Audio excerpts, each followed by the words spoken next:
Suatu ketika kalian bangun di pagi hari, teringat jika hari ini ada update event besar di game yang kalian mainin. Dengan semangatnya, kalian ambil HP, dan tak terasa matahari sudah berganti dengan bulan. Kalian pun sadar, hari berhargamu terlewati begitu saja. Halo, aku Tony, aku seorang dokter. Dan apa yang kalian lihat barusan adalah suatu fenomena yang bernama game addiction. Aku pernah ada di posisi ini, rasanya nggak enak banget dan beberapa kali hampir terjerumus lagi. Kalau kalian apa pernah ada di posisi ini dan rasanya gimana? Apakah sedih, marah, bahagia, atau bahkan biasa aja? Kalau kalian merasa biasa aja atau bahkan bahagia, mungkin video ini untuk saat ini ya, bukan untuk kalian. Tapi kalau sebaliknya, stay di video kali ini, tonton sampai habis dan ayo kita keluar dari kecanduan game. Kecanduan game memang kedengarannya bukan hal yang berbahaya dan terkesan sepele. Mungkin dulu orang tua kalian menyuruh kalian untuk berhenti main PS lama-lama.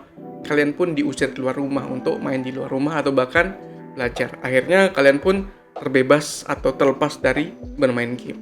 Namun dengan teknologi yang ada sekarang, kalian tinggal buka ponsel saja udah bisa main game dimanapun dan kapanpun juga. Dengan adanya kemajuan teknologi ini, banyak orang yang terlena dan akhirnya jatuh pada fenomena yang kita kenal sebagai kecanduan game atau game addiction. Saking mendunianya fenomena ini oleh Asosiasi Psikiatri Amerika pada 2013 yang lalu, ternyata mereka sudah menaruh perhatian yang lebih atau serius dengan adanya kondisi ini dan menamai kondisi ini sebagai Internet Gaming Disorder.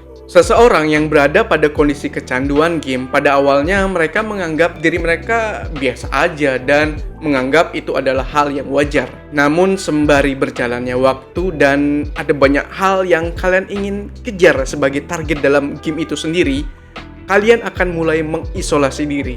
Hubungan sosial akan terganggu, kalian akan lebih jarang keluar rumah sehingga nggak berinteraksi dengan orang lain. Kalian akan lebih memilih main game ketimbang melakukan aktivitas lainnya. Apa harga yang harus dibayar dari kondisi ini? Pada akhirnya, adiksi ini akan merusak otak kalian sedikit demi sedikit karena suatu reaksi yang terjadi di dalam otak yang kita kenal sebagai kebanjiran dopamin.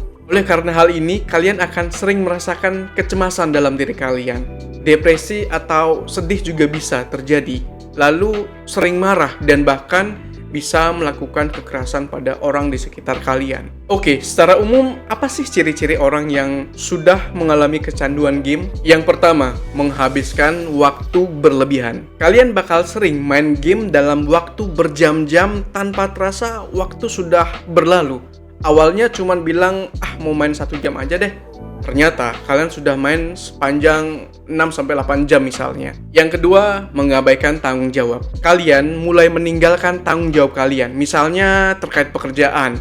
Lalu kalian lebih memilih main game daripada sekolah atau kuliah dan aktivitas-aktivitas sosial lainnya di sekitar lingkungan kalian. Yang ketiga, kecemasan kalau nggak main game. Kalian mungkin bakal ngerasa cemas, kesel, atau bahkan marah ketika kalian nggak bisa ngakses game itu.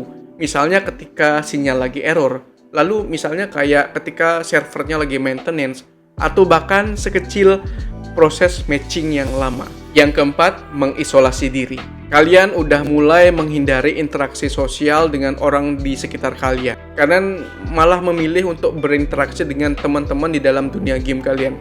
Itu akan membuat kalian merasa nyaman daripada berinteraksi dengan orang-orang di dunia nyata. Yang kelima, game sebagai pelarian. Bila di dunia nyata kalian mengalami masalah dan kalian nggak tahu cara menyelesaikan masalah itu, kalian akan memalingkan diri kalian ke dalam game dan berharap game itu akan menyelesaikan semua masalah kalian karena kalian merasa lebih nyaman di dalam game itu. Dan yang terakhir, tidak bisa berhenti meskipun dicoba.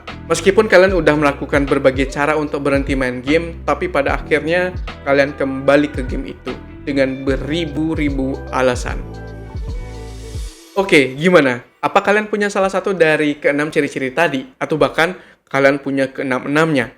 Bila iya, mungkin kalian sudah masuk ke dalam kategori kecanduan game. So, apa yang bisa kita lakukan supaya kita nggak terjerumus lebih dalam lagi dan bahkan kita bisa keluar dari yang namanya kecanduan game? Ya, ada beberapa hal yang mungkin bisa kita lakukan untuk kita bisa terlepas dari kecanduan game. Apa yang akan aku sampaikan, mungkin bisa kalian coba satu demi satu, sehingga kalian bisa menemukan metode yang paling ampuh yang bisa membuat kalian keluar dari kecanduan game. Yang pertama, batasi waktu bermain. Meskipun terdengar biasa aja, asalkan ada kemauan dalam diri kalian, hal ini bisa mengurangi dari kecanduan game kalian. Kalian bisa menggunakan banyak sekali aplikasi untuk mengontrol dari berapa lama kalian bermain game. Misalnya dalam sehari kalian bermain game 1 jam saja, maka pastikan dalam satu hari itu hanya 1 jam kalian bermain game. Seringkali ya di awal pasti kalian akan merasakan kecemasan yang luar biasa karena kalian akan melewatkan begitu banyak hal yang mungkin kalian bisa capai di dalam game itu. Namun sembari berjalannya waktu, kalian akan terbiasa. Dan ada satu hal yang mungkin kalian bisa jadikan panduan dalam melakukan tahap yang pertama ini, yaitu apa yang ada di dalam game akan tetap berada di dalam game dan dia tidak akan mempengaruhi hidup kalian. Kalian akan bisa menjalankan aktivitas sehari-hari meskipun game itu tidak kalian mainkan. Yang kedua, temukan hobi lain. Memang main game itu nggak selalu buruk dan bisa juga kalian jadikan hobi. Tapi ketika kalian kecanduan main game, kalian memang harus mencari alternatif hobi lainnya untuk mendistraksi kecanduan game ini. Misalnya, ketika kalian suka sekali dengan dunia fantasi dalam game, kalian bisa membuat misalnya novel singkat ataupun komik yang bisa merealisasikan apa isi pikiran kalian, apa keinginan kalian, dan itu hal yang sangat bermanfaat. Atau kalian bisa belajar pemrograman dan kalian bisa membuat game kalian sendiri, dan itu akan berguna sekali buat hidup kalian. Yang ketiga, interaksi sosial harus lebih sering. Coba deh berinteraksi lebih banyak lagi di dunia nyata. Misalnya kalian hubungi teman-teman dekat kalian dan ajak mereka nonton film yang baru rilis, atau kalian juga bisa ngajak mereka olahraga, misalnya futsal atau sekedar jogging misalnya. Lalu kalau kalian malas keluar, kalian juga bisa berinteraksi dengan orang tua, kakak, adik, ataupun sepupu. Namun kalau memang kalian dasarnya introvert, ya udah deh sama keluarga aja dulu.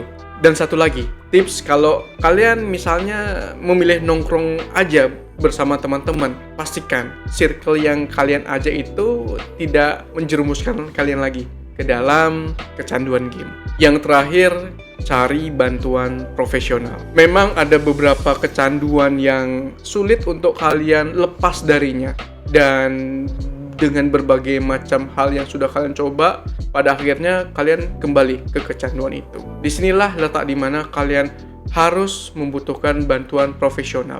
Misalnya yang paling mudah kita dapatkan yaitu profesi psikolog atau psikiater. Oke, itu beberapa saran yang bisa aku berikan untuk kalian kalau kalian memang pengen keluar dari kecanduan game. Dan kalian gak harus menerapkan semuanya dalam satu waktu. Kalian bisa menggunakan satu metode terlebih dahulu, kemudian menggunakan metode lainnya. Dan kalian trial satu demi satu, yang mana yang mungkin memudahkan kalian. Beberapa dari kalian pasti resisten atau mengalami penolakan ketika yang kukatakan terkait game hanya negatif-negatifnya saja. Karena kalian pasti bercermin pada mereka yang terkenal dan bahkan kaya cuma karena main game. Misalnya para streamer. Nah, disinilah titik dimana kalian harus memisahkan antara main game sebagai suatu kesenangan dan main game sebagai suatu profesi. Bagi beberapa orang, game mereka jadikan sebagai profesi. Misalnya para streamer. Mereka main game bukan hanya sekedar untuk bersenang-senang, tapi mereka main game untuk mencari nafkah. Itu mereka lakukan tidak hanya saat mereka ingin main game. Bahkan ketika mereka sedang lelah, ketika mereka sedang sakit, mereka akan memaksakan main game untuk menghibur kalian. Berakting di sana seolah-olah mereka menikmati game itu. Padahal tidak. Mereka pastinya bukan kecanduan game, tapi itu adalah hal yang mereka harus lakukan untuk bertahan hidup. Bila kalian memutuskan untuk menjadikan gamer bukan profesi kalian, maka batasilah bermain game. Dan yakinkan pada diri kalian, game yang kalian mainkan hanya sebatas hiburan sesaat. Apa yang ada di dalam game tidak akan kalian bawa ke dunia nyata dan tidak akan mempengaruhi hidup kalian baik masa kini maupun masa depan. Sekian video kali ini. Bila menurut kalian video ini bermanfaat, silahkan like dan subscribe. Dan bagi kalian yang saat ini memang ingin keluar dari kecanduan game, bisa komen di bawah dan sampaikan mungkin kalian ada tips dan trik untuk keluar dari kecanduan game menurut cara kalian. Sampai jumpa di video lainnya. Bye-bye.